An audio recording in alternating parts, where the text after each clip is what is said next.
So far, our most interesting cemetery visit has been to the Gilson Road Cemetery.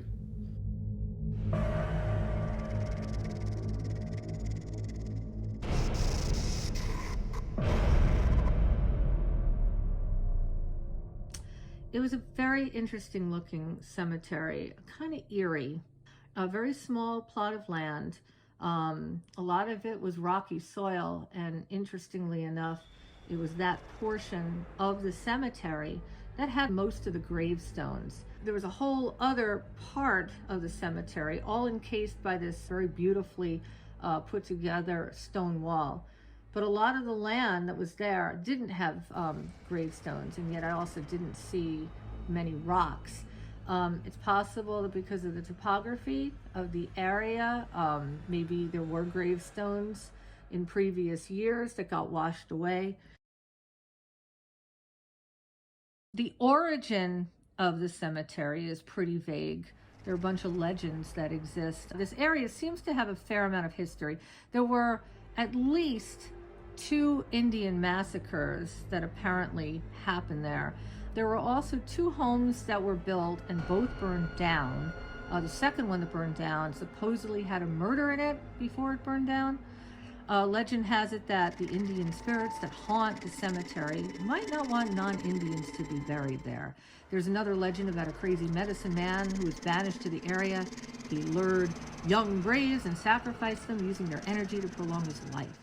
I don't know how true any of this is, but from what I've read, there's a lot of history attached to this cemetery that would be expected if you're a believer in this sort of Unlike thing. the Pine Hill, where there really wasn't a lot of negative history. It would be expected to translate into a lot of activity, a lot of energy. The oldest gravestone that we saw there was of Hannah, wife of Benjamin Robbins, who died January 29th, 1796, at the age of 20. Toward the front of the cemetery is John Gilson with his wife Betsy and 3 small headstones.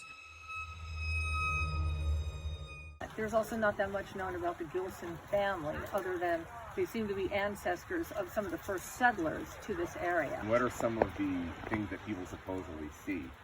Ghosts have been reported, like the Gilson boy seen running across the road, a ghostly woman in a white dress.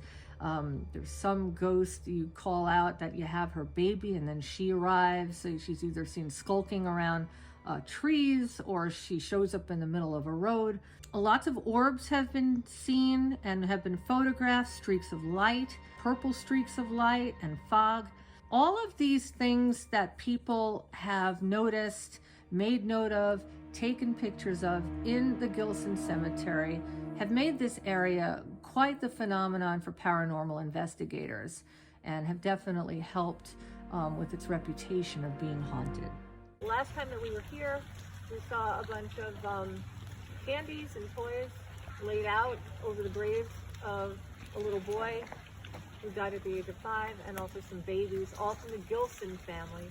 Well, we're paying our respects to this graveyard on the day and eventual night where the veil is the thinnest between the living and the deceased, and supposedly it's the easiest for both parties to communicate with one another.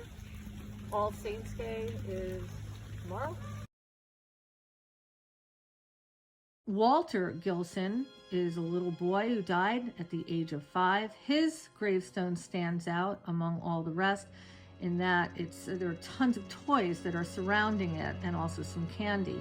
One of the traditions, I think, of the locals is around Halloween time to take candy and toy cars, Legos, things like that, and to put it over the gravestones of the babies, the Gilson babies, as well as Walter Gilson. As soon as you walk into the cemetery, your eyes are pretty much immediately drawn to Walter Gilson's gravestone. The curious thing about the gravestone is this hole that's in it that nobody really can understand.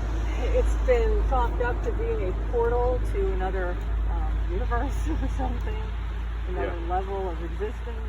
It looks like a gunshot, but it's too round. And if it's man-made, it's much more likely to have been drilled in there, not blasted.